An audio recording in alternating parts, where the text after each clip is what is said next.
Time's message of brief light was not for her. This is what the poet is telling us about Savitri,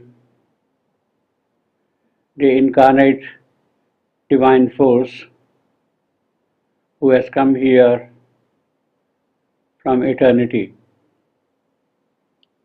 Naturally, it cannot be the message of time she is going to follow, she is going to observe, she is going to obey. It is the message of not even the timeless. It will be the message of eternity itself, of eternity, that Savitri will follow. What is the message with which Savitri has come? The message of eternity.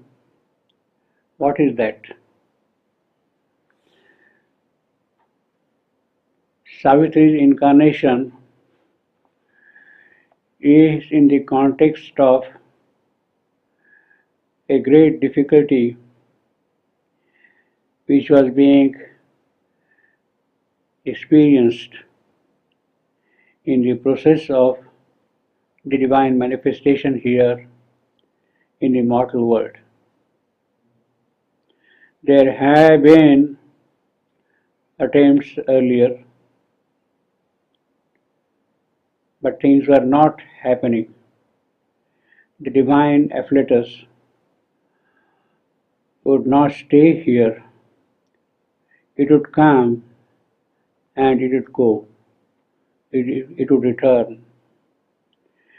It would fade away from the mortal's range. It would not stay here at all. It happened repeatedly, and therefore it is in that context the birth of Savitri, the divine Savitri, in the mortal world became imperative. And the divine afflatus, the divine message, the divine communication of the creative divine origin, that was not getting affected. The divine afflatus would return. In fact, the omniscient goddess who was trying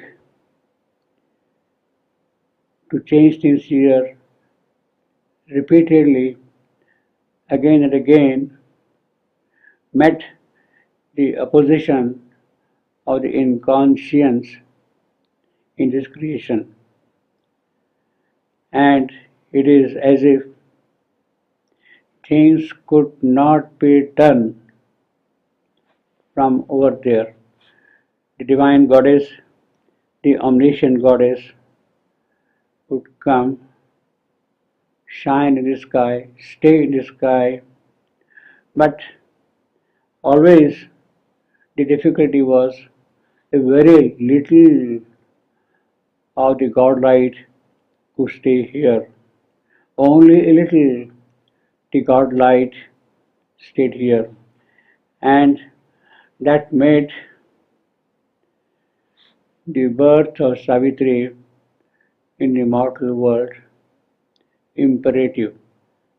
The divine goddess, not from up there, but taking birth here in this creation, has to do something, and therefore she comes here as Savitri. It is only Savitri, Savitri alone, who would make possible for the divine afflatus, the divine communication, to stay here. And it is in that context we see that it is not a message of time which Savitri is going to obey. It is a message of divine power, the consciousness force, the omniscient goddess, who would be sending a message to Savitri here. Savitri arrives on the scene, comes from eternity. She comes from eternity, comes as a shining guest, accepts mortality's smallness, accepts mortality's suffering, anguish, pain, difficulties, to see that the cause of the suffering, anguish of mortality is removed. It is in order to make that response ready that Savitri has to take the birth here. It is under this condition Savitri arrives on the scene. Time's message, therefore, cannot be the message which she is going to obey. Time's message will be a message of a given moment, of a given circumstance, of solving a specific difficulty in the process. But that does not go to the root of things, and if she has to go to the root of things, she has to receive the message from the divine force herself.